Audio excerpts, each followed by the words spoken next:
I am Indulekha Dasi, and I will be your guide this evening. Today is the third day of a 9-day festival that will culminate in our Krishna Janmashtami celebration on the 12th of August. Let me run through how we will spend the next hour together.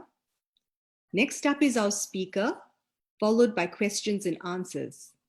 You may post any questions you have in the Zoom chat box or on Facebook. Later on, there's also a competition. I will be asking you a question based on this evening's class, and the first correct answer submitted in the Zoom chat box will win a prize. Please bear with us for any technical glitches we may encounter. We are only as good as our internet connections allow us to be.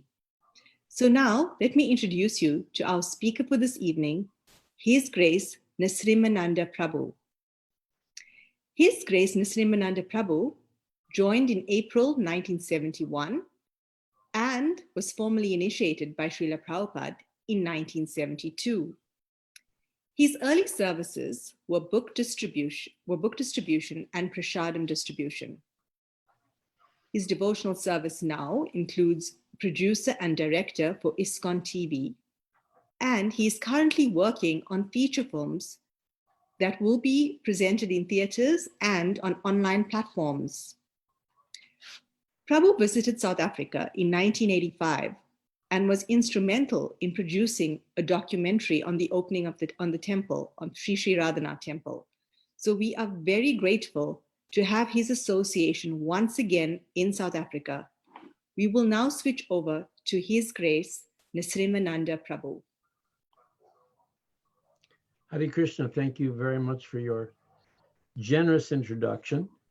And it's good to be back after so many years. Well, welcome back, Prabhu.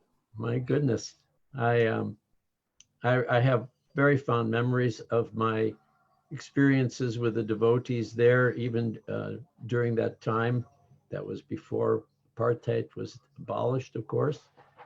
And just I'm amazed at the staying power of all the devotees who've increased the preaching and the vitality of Krishna consciousness in South Africa. My gratitude to every single one of you, new and old.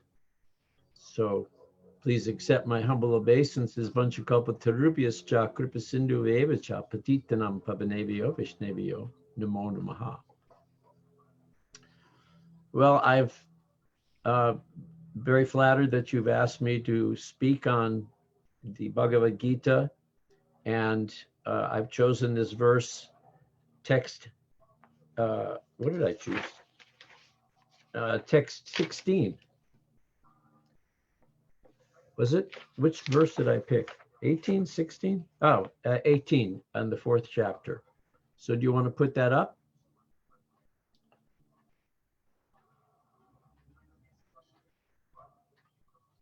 Yes.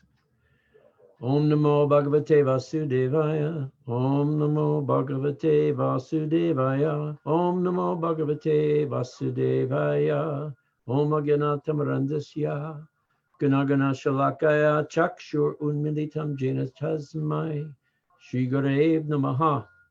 I was born in the darkness, ignorance, and my spiritual master opened my eyes with the torchlight of knowledge. Shri Krishna Chaitanya Prabhu Nityananda Shri Advaita Gadadhar Shivas Adi Gora Bhakta Vrinda. Hare Krishna Krishna Krishna Hare Hare. Hare Rama Rama Rama Hare Hare. Karmanya karmaya prasyad. Akarmani cha karma yaha. Sabudidam manusyesu. Sayukta Krishna karma krit. Karmanya karmaya prasyad. Akarmani cha karma cha. Sabudinam manuse yesu. Sayuktaha Krishna karma krit. Karmanani karmaya prasyad. Akarmani cha karmaya chaya. Sabudidam manus yesu. Sayuktaha Krishna karma krit. Translation. One who sees inaction in action and action in inaction is intelligent among men, and he is in the transcendental position, although engaged in all sorts of activities.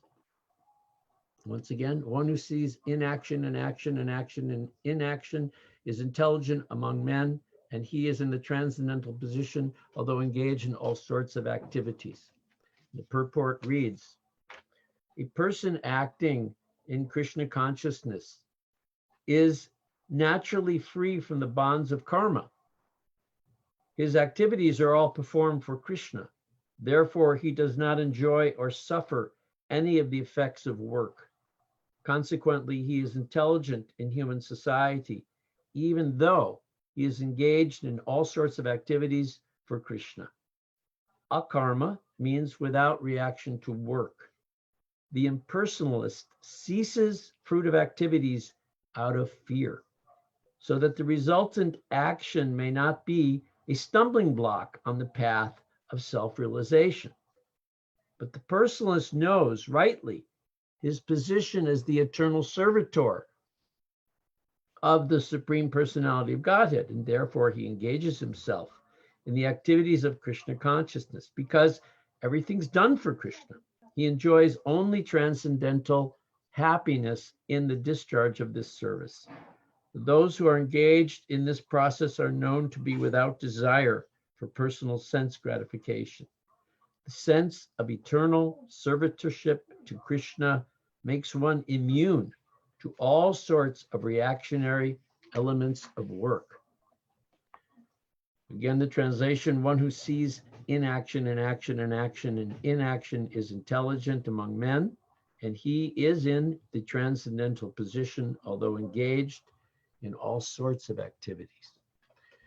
This is by far and away one of my most favorite verses in the Bhagavad Gita.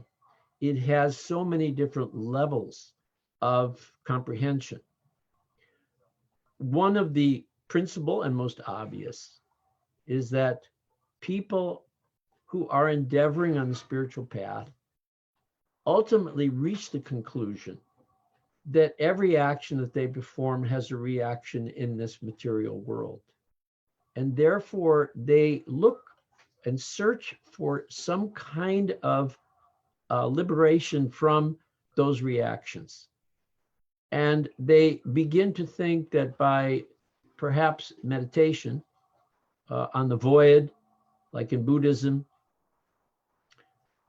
stopping all actions, withdrawing the senses, like the yogi, who's not necessarily meditating on the Lord within the heart, but is simply trying to refrain from any material activities, that they're going to somehow escape this cycle of birth and death, this samsara.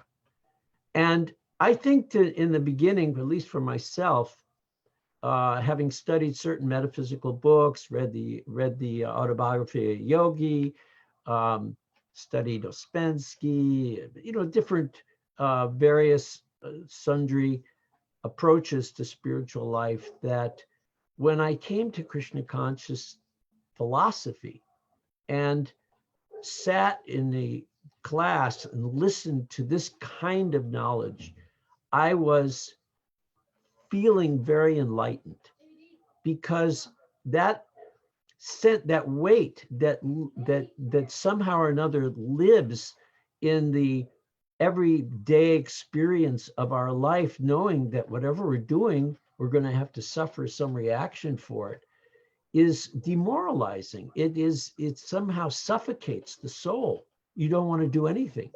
And you begin to think that, well, I'll just refrain from any kind of action. You become disinterested, you become depressed.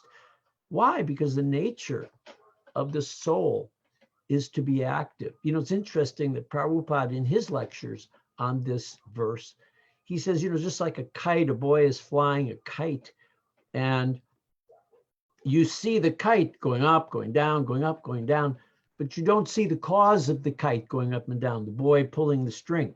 You don't see like that.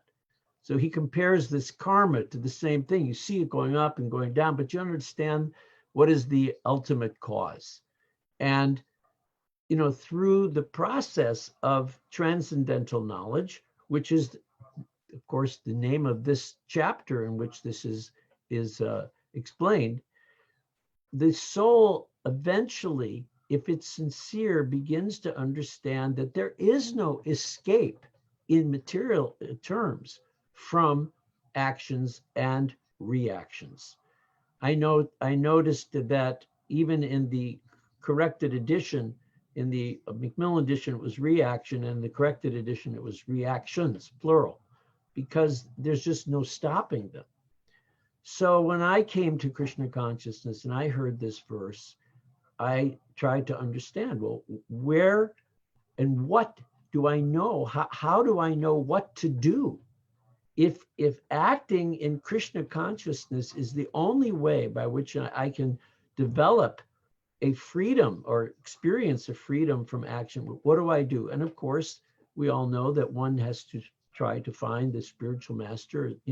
434, the same chapter, it is explained that we try to take shelter of a spiritual authority. And Prabhupada, in the previous verses to this, is very clear about the necessity to find those authority and that pure authority and take shelter. He says in text 15, all the liberated souls in ancient times acted with this understanding and attained liberation. And therefore, as the ancients, you should perform your duty in this divine consciousness. Even the intelligent are bewildered in determining what is action and what is inaction. So I'm going to explain to you, Prabhupada says, Krishna says, I'm going to explain to you what action is, knowing which you shall be liberated from all sins. And Prabhupada in that purport refers to the disciplic succession. Here's how we learn from Ikshvaku. It had been given to him from that remote time. It comes down through the disciplic succession, and we take shelter of that. We take instruction from that. And to the degree that we are surrendered, to that degree, we are protected from action and reaction. We follow in the footsteps of these great personalities. So knowing how to take shelter at the time when I became a devotee was very simple. You had a temple president, or you had a temple, with that time, temple might have been 3 people like it was when I joined in Chicago. So we had a temple president. And from the temple president, you had someone who joined before you did. So they were your authorities. And if you did what they said, you were, in your own mind, in the disciplic succession, because they had taken shelter of Prabhupada and it came down in that way. And for quite a few years, I have to say, that's how the system operated without any question, that we just accepted the lines of authority coming down. Well, some people wonder, well, how did we get into some confusion with the Guru Tattva after Prabhupada left? Well, we just followed what the authorities had to say, and we felt safe in doing that. It wasn't until some years of that experience, and it differed for different devotees, that we began to question whether or not they were actually purely representing the parampara. But that's the general system. And the system is that we have to find those individuals that we feel, that we experience, represent that disciplic succession as thoroughly as possible. It may not be 100%, but better to find someone that we feel confident. Well, he's got, he's pretty much there. He's dedicated. He's steady. He's nishta, or she, and we accept that authority for ourselves. And that's why the system in Gaudiya Vaishnavism is a shiksha system. That's why Prabhupada is the shiksha guru for everyone in ISKCON. That's why it's stressed in all of our seminars that are given, our trainings that are given, that yes, we may have our foibles, we may have our weaknesses, but we have Prabhupada, and we can study and learn that Vani from Prabhupada to such a degree that not only can we take shelter of Prabhupada's instructions, but we can also recognize those other individuals who have done likewise. And they add further legitimacy and potency to the authority of the Parampara. In that 34th verse of the 4th chapter of the Bhagavad Gita, when we are instructed to take shelter of a bona fide spiritual master, it's clearly stated that the disciple has to test the guru as much as the guru has to test the disciple. So a lot of responsibility is put upon the shoulders of the disciple. In other words, it's not blind following that is recommended. It's like an investigative reporter. You have to really test that individual to the degree and see whether or not that particular individual fits your estimation of what constitutes a representation of the Parampara. Because without taking the shelter of the Parampara, we most certainly will not free ourselves from karma. Now, I found that the layers of this verse offer a lot of practicality to my life. For example, inaction doesn't exist, because inaction in and of itself, if I just were to freeze, if I were to become mute, if I were to do nothing, is still a statement. It's still an action. It's doing nothing. And therefore, doing nothing also has a reaction.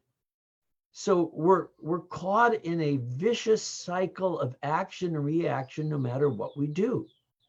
And sometimes we we'll say, well, I don't know what to do in this circumstance. We may find ourselves in a very prickly kind of situation, and we're not sure of what direction to take, what choices to make. And so we're thinking to ourselves, I think I'll just do nothing. I'll perform what I will term as an inaction, and I'll wait for inspiration. There's that level of inaction in action. That is an action, doing nothing. And sometimes, especially in management, you learn that doing nothing is sometimes a very important action to take. So there's that level of seeing action in inaction. And we can apply that to sometimes our work situation or our devotional situation. Like everything else in the Bhagavad Gita, the instructions live on many different levels and can be applied in that manner. So one can be engaged in all sorts of activities, and Prabhupada makes the point in the previous verse. He refers to the Bhagavatam 6:319, in which it's stated that real religious principles are enacted by the Supreme Personality of Godhead. Although fully situated in the mode of goodness, even the great rishis who occupy the topmost planets cannot ascertain the real religious principles, nor can the demigods or the leaders of Siddhaloka, to say nothing of the asuras, ordinary human beings, vidyadharas, and charanas.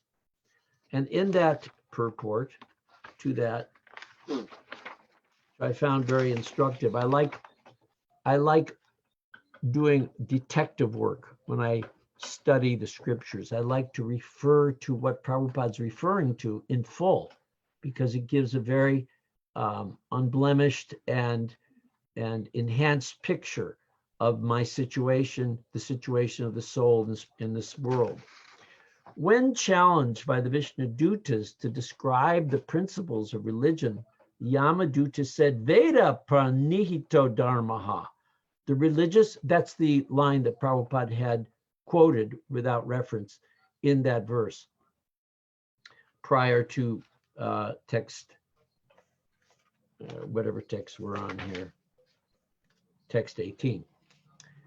They did not know, however, that the Vedic literature contains ritualistic ceremonies that are not transcendental, but are meant to keep peace and order among materialistic persons in the material world. Real religious principles are nistragun, above the three modes of nature, transcendental. The Yamadutas did not know these transcendental religious principles. I found that very interesting. And therefore, when prevented from arresting Ajamil, they were surprised. Materialistic persons who attach all their faith to Vedic rituals are described in the Bhagavad Gita, wherein Krishna says, Veda vada rataha, parta nayad ashtiti vadinaha. The supposed followers of the Vedas say that there's nothing beyond the Vedic ceremonies. Indeed, there's a group of men in India who are very, very fond of Vedic rituals, not understanding the meaning of those rituals, which are intended to elevate one gradually to the transcendental platform of knowing Krishna. Those who do not know this principle but are simply attaching their faith to the Vedic rituals are called Veda Vada Rataha. Herein it's stated that the real religious principle is that which is given by the Supreme Personality of Godhead. And I'm sure most of you are familiar with that real religious principle when it was stated emphatically and conclusively by Krishna. And that principle stated, Sarva Dharma Parityajya Mamekam Sarva Braja. One should give up all duties and surrender unto the lotus feet of Krishna. That's the real religious principle everyone should follow. Even though one follows Vedic scriptures, one may not know this transcendental principle, for it is not known to everyone. And when Prabhupada says it's not known to everyone, I have to think it's not revealed to everyone. In other words, we understand that by kripa, by mercy. We don't understand that by our own, intelligence, that we've somehow dug this up and figured it all out. No, we've been given the gift of that understanding. And with that gift comes a great responsibility. As we know, we have to pass it forward. We have to give that gift to others. That was Prabhupada's, it was his mission. Prabhupada, when he was in the Radha temple, was living there, he actually was overheard in the middle of the night while he was sweeping and cleaning the temple, praying out loud, "Oh Lord, please, when will you give me that opportunity to carry this message wide and far?" There were witnesses to his sincere beseeching of the Lord to give him that opportunity. It's just unbelievable that alone in the night, he chose to clean the temple and pray out loud. This is the kind of sincerity that, I find really godly, really, I rarely can even imagine such a thing. So to say nothing of human beings, even the demigods in the upper planetary systems are aware of this truth of how to surrender to Krishna. This transcendental religious principle must be understood from the Supreme Personality of Godhead directly or from his special representative. So some of us established, we heard the message without even meeting Prabhupada. Somehow we got the message to surrender. And some of us got the message by meeting devotees, and then the message became clear. It doesn't matter. The message was delivered one way or the other. The Lord has variegated ways of inspiring his beloved parts and parcels. And how one gets to that realization is very unimportant, except to the individual. But what one does with it, that's what's important. It's a gift. It's worth more than all the gold in the world. And how we accept that gift, how we then take that gift and improve upon our own spiritual realizations through sadhana, and how we develop a desire to share that bliss and joy and knowledge with others, that becomes our choice. And that's where the rubber meets the road, where we begin to understand that the devotee that was given the Maha Mantra by Ramanuja, who was given them, was it Ramanuja or Madhvacharya, Ramanuja was given that secret mantra by his guru, and went to the rooftop of the temple and belted it out to everyone and was chastised for doing so. Why did you do that?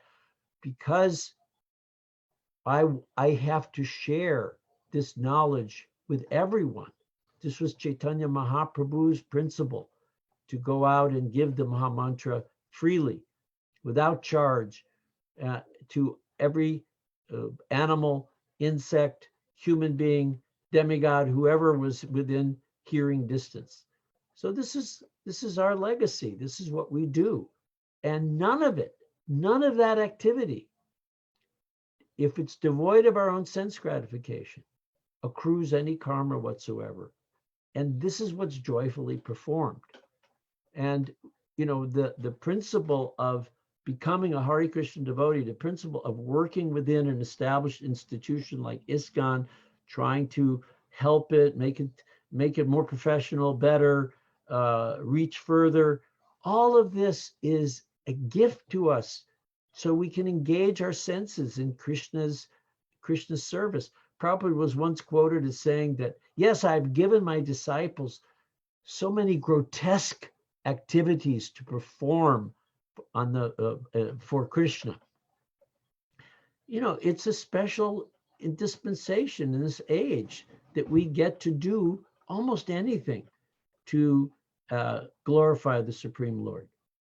So when we come back to this verse to see one who sees inaction and action, and action and inaction, we can understand that we will be protected always by our adherence, our cleaving to the instructions of the spiritual master, the instructions of the great acharyas, and therefore we will somehow or another advance by the mercy of the Lord in Krishna consciousness. Now, how am I doing with time, Indulekha?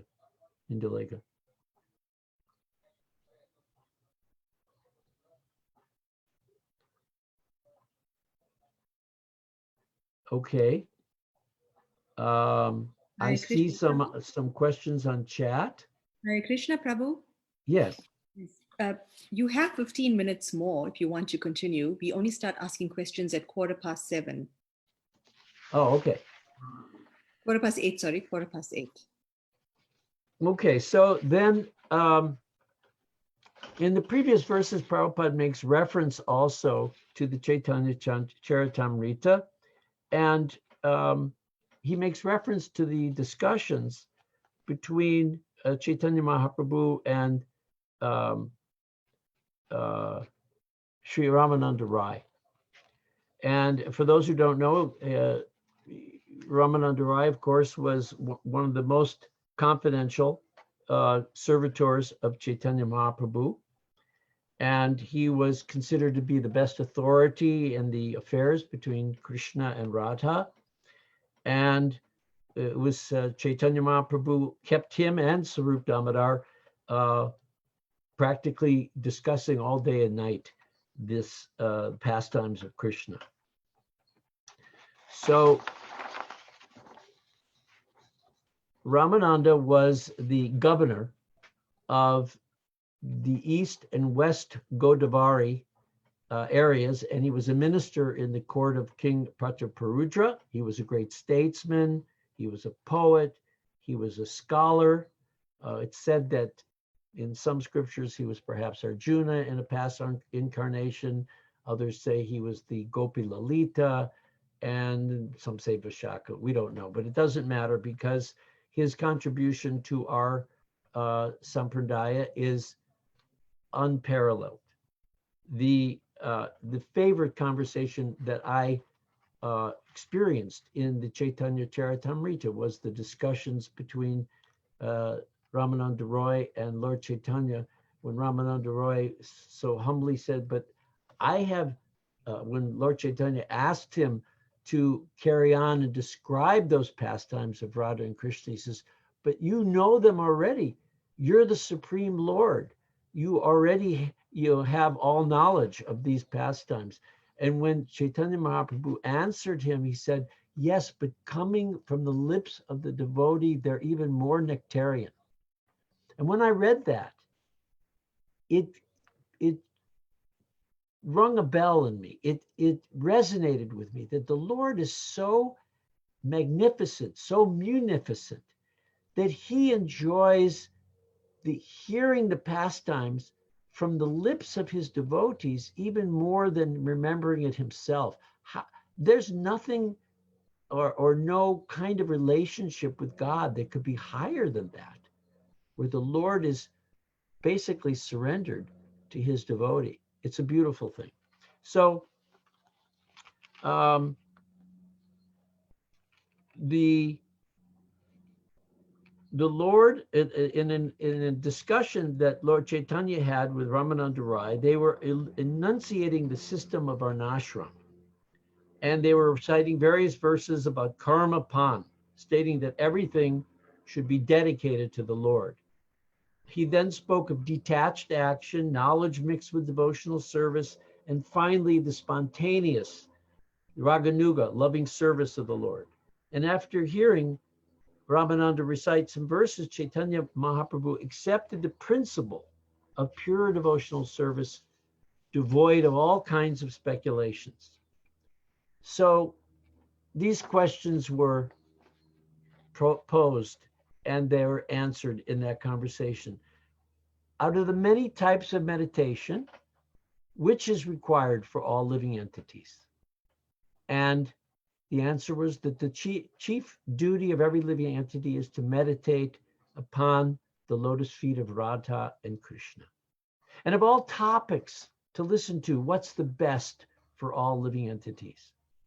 Hearing about the loving affairs between Radha and Krishna is the most pleasing to the ear. Remember, we come in this Madhurya emphasis of the loving relationships between Radha and Krishna. This is very unusual. Gaudiya Vaishnavism is a different type of Vaishnavism. There's other sampradayas, but ours stresses that very wonderful loving exchange between Radha and Krishna. And among all worshipable objects, which is the chief? They discussed. And the answer was the chief worshipable object is the holy names of Radha and Krishna, the Hare Krishna Mahamantra. And the question was, what is the destination of those who desire liberation and those who desire sense gratification? And the answer was, those who attempt to merge into the existence of the Lord will have to accept bodies like those of trees. And those who are overly inclined towards sense gratification will attain the bodies of demigods. And those who are devoid of all transcendental mellows are like the crows that suck the juice from the bitter fruits of the Nimba tree of knowledge, whereas those who enjoy the mellows are like cuckoos who eat the buds of the mango tree of love of Godhead. This is poetry that elicits great appreciation and eventually realization by the soul. The unfortunate empiric philosophers taste the dry process of philosophical knowledge, whereas the devotees regularly drink the nectar of love of Krishna. Therefore, they're the most fortunate. We're the most fortunate of all, even to be on that path to taste that nectar. After this conversation, Lord Chaitanya Mahaprabhu revealed his real form of Radha and Krishna to Ramananda Rai. Lord Sri Krishna is the reservoir of pleasure, and Radharani is the personification of ecstatic love of Godhead. And these two forms were combined in that one form of Sri Chaitanya Mahaprabhu. And they were revealed to Ramananda Rai. All the truths about Sri Chaitanya's Mahaprabhu's pastimes and mellows are within Ramananda Rai's knowledge, and hence this spiritual mercy was bestowed unto him. So we also want to take that opportunity. And finally, he spoke of serving the Lord in conjugal love. He then spoke of how conjugal love can be developed in various ways. Its highest perfection is Srimati Radharani's love for Krishna. And then he next described the position of Radharani and the transcendental mellows of love of God. And then he recited one verse of his own, Srimati Ramananda Rai, concerning the platform ecstatic vision, technically called Prema Vilas Vivarta. And again, the next evening, Ramananda visited Mahaprabhu, and Mahaprabhu began questioning as follows. Now you may ask, why am I reading about Ramananda Rai and these ecstatic mellows and his relationship with Chaitanya Mahaprabhu? Because Prabhupada cites this verse. And by going deep into Prabhupada's Vani, you become more and more immersed in the essential message. The Gita, as it is, that Prabhupada gave us, is the tip of the iceberg. He gave us so much more. So how do you gain that insight? How do you gain those realizations? How will you gain that purification? Dive deep. Follow the clues. The clues that sometimes even there is a verse and there's no reference. Where is it in the Bhagavatam? Where is it? And you have to chase it down. It's like a detective finding the solution. And it becomes a great enlivening chase to figure it out. So we go on in that next evening. So of all types of education, the question was raised, which is the most important? No answer, no education is more important than the transcendental devotional service of Krishna. And out of all glorious activities, what's the most glorious? And the answer is that person who's reputed to be a devotee of Lord Krishna enjoys the ultimate, utmost fame and glory. And out of the many capitalists who possess great riches, who's the topmost? He who is richest in love for Radha and Krishna is the greatest capitalist. How about that for a definition of capitalism? You know, you can turn any conversation into a discussion of the nature of Godhead. And of all kinds of distress, what's the most painful? Apart from separation from the devotee of Krishna, Ramananda Rai says, I know of no unbearable unhappiness. Everything else he can handle, but not separation from Radha and Krishna. And out of all liberated persons, who should be accepted as the greatest? He who has love for Krishna has obtained the topmost liberation. And among many songs, which song is to be considered the actual religion of the living entity? That song describing the loving affairs of Sri Radha and Krishna is superior to all other songs. I know I like the Beatles, but this is the real answer. And out of all auspicious and beneficial activities, which is the best for the living entity? And the answer, the only auspicious activity is associating with devotees of Krishna. I think many of us who have jobs and have to deal with non-devotees, we realize what a relief it is to come back into the fold of devotee association. And I remember when I first came, there was only 3 devotees in Chicago, and there was a handful around the world, not very many. And I was thinking, my God, my social life is going to be limited to just these people who understand what I understand. I was like crushed. I was just coming out of a master's degree. I was going to be a filmmaker. I was going to do so many things. And I was devastated that my social life was now contracted down to a few people whom, half of whom I probably wouldn't have liked anyway. Who knew that that would grow to such a great extent? And the last question was, and what should all living entities constantly remember? And the answer that Ramananda Roy gives is the chief objects of remembrance are always the holy name, qualities, and pastimes of the Lord. Thank you very much.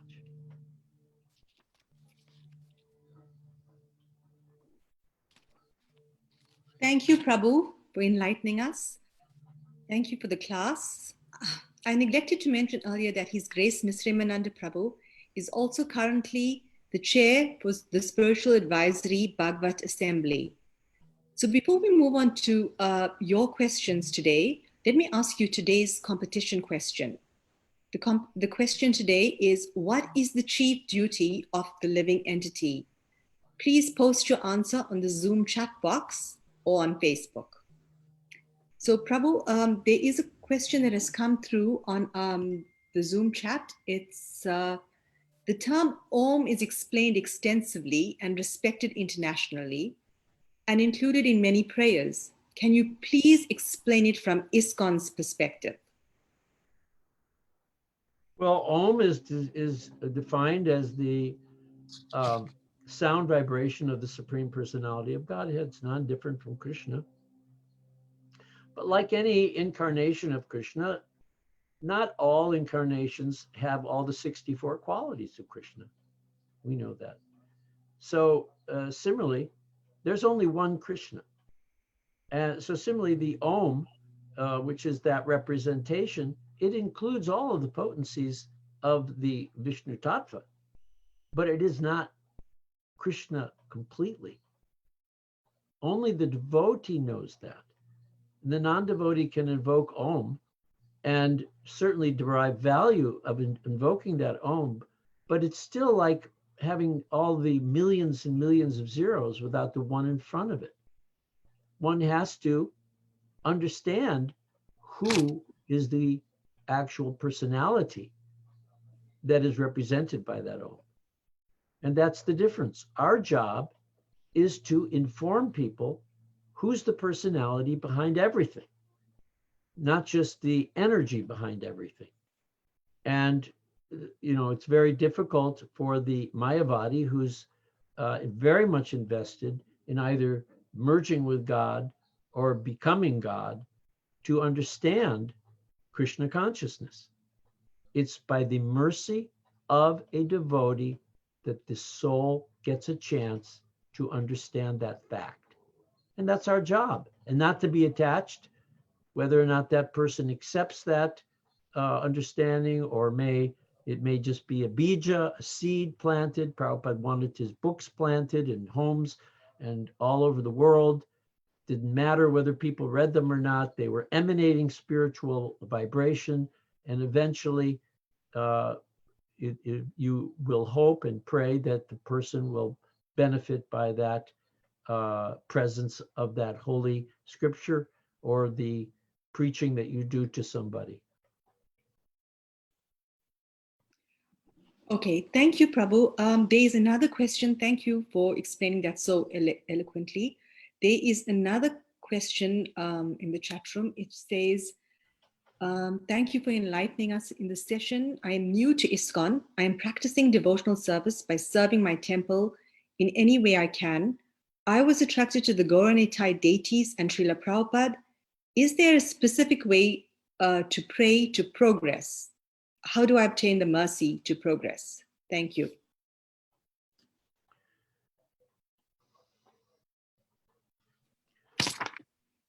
one of Prabhupada's earliest translations was a book called the Bhakti Rasamrita Sindhu, which is the Nectar of Devotion. He obviously felt it was very important for us to understand the nature of devotion, how to practice sadhana bhakti, because he published that book even before the Macmillan edition came out, and of the Bhagavad Gita. We'd only had the 68 edition, which didn't include the Sanskrit.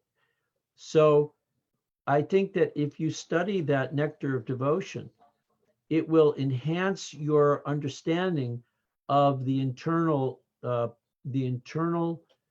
experience that one begins to have in performing devotional service. And it will probably be a eye opener in many ways, and in some ways you'll have to talk to other devotees who are perhaps more advanced in their devotional practices to gain an even deeper insight, because many of the things that the Nectar of Devotion presents are rather challenging. Even today, I read that book and realize that every time I read it, I have much more to learn. But I highly recommend diving into the Bhakti Rasamrita Sindhu in order to gain deeper insight. Thank you for that answer, Prabhu. What I'd like to ask you, could you please give us some remembrances of your time here in South Africa in 1985 when you came for the opening of the temple? Yes, but with your permission, I just would like to speak for a minute or two about the Sabha. May I do that? Yes, that's fine, Prabhu. Many of you are not aware of what even the existence of the Sabha, the Spiritual Advisory Bhagavad Assembly. It was created in 2018 by the GBC to give a check and balance to GBC decisions, and also to have a advisory body bring up issues, sometimes make proposals to the GBC that were often outside the purview of the experience of certain GBC members.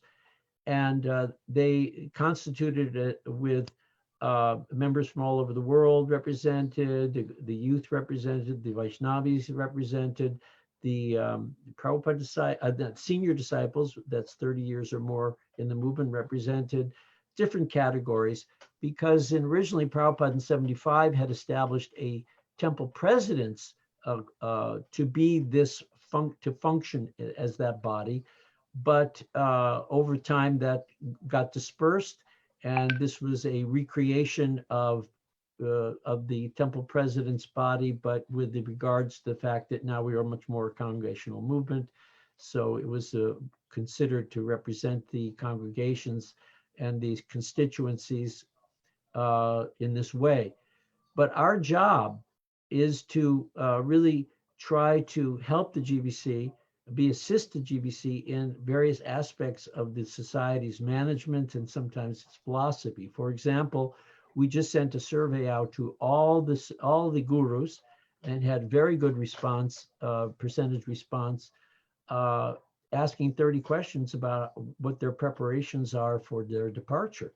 And do they have a will? Do they have did they give their passwords to somebody? Do they, in other words, do you have a health directive? We're planning for death in terms of our overview of the principle of what life is about. So let's do it, also practically. So we're going to present the results of that survey to the GBC. It will help them in their discussions to make available to the various gurus some boiler part forms, wills, all that kind of stuff. So we do like that. We also look at their resolutions and the proposals, the ones they passed. For example, we had some issues with one of the ones in the last meetings. They made a little correction to it based on something they'd overlooked. So we have a lot on our plate. We're now meeting weekly with Zoom to discuss certain things, and we have a website that you can see or fully experience what the Sabha can offer in terms of your own, perhaps your own needs. And that's the name of that Sabha, that website is iskansaba.com, iskansaba.com. So please visit our website, and there's a place for making comments and learn about the Sabha and how it can be of benefit to your yatra or to your life. So that aside, my visit to South Africa in '85 was very exciting. I mean, you know, to be at that opening of that temple and Buthelezi coming and having for the first time visiting devotees who have struggled very hard to get that temple built was very inspiring. And I remember distinctly how sincere everybody was those days to really establish a bulkhead for Krishna consciousness in South Africa, and how dedicated everyone was to those beautiful deities of Sri Sri Radha Radhanath.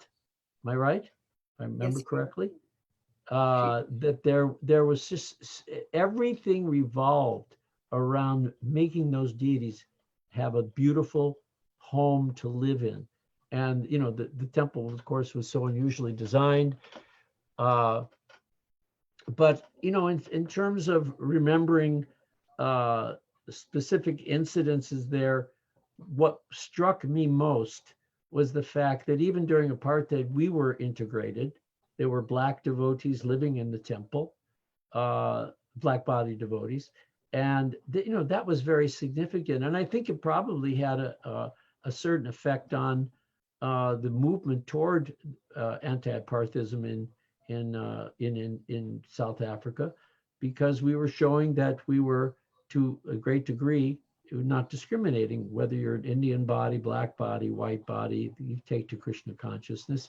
And then we also went out and did Harinam in I guess it was Swahito or one of those, you know, one of the places. And we were so welcomed by the people.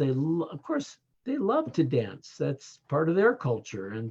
And I remember that I never felt at all any kind of danger or a sense of that we were fully embraced by the Africans who were there. And that was a big eye opener for a lot of people, because, you know, one was always thinking that it's dangerous to be in this situation. But, you know, the holy name somehow or another has an effect on everyone of every color. So I remember that distinctly. And of course, I remember flying high over the temple in the helicopter, leaning out with my camera, with Siddhanta and maybe Akura holding me while I was shooting the activities down below during that day of the opening. And of course, that footage ended up in the film. If those of you haven't seen that documentary, I think it holds up pretty well today. It was a really big to send that documentary out all over the world. And it enthused many devotees in ISKCON in 1985, when we were undergoing a tremendous upheaval within the society, to carry on with the movement and to, you know, carry on with this mood of spreading Krishna consciousness everywhere under adverse conditions. You know, we make all kinds of excuses for not doing things because of this political reason or that, you know, that economic condition. But as we've noticed during this COVID pandemic, every kind of what looks like a hurdle offers an opportunity. And we've learned to use the internet and Zoom and distributed books and had meetings and, you know, had kirtans, doing all kinds of things. And of course, the strategic planning, they've done just tremendous groundbreaking work in bringing the community of devotees together.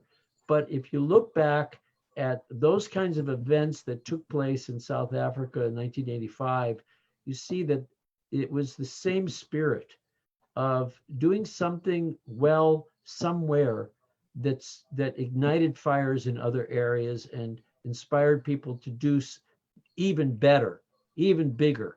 And that was Prabhupada's plan. He liked devotees to compete with one another who could satisfy the spiritual master more.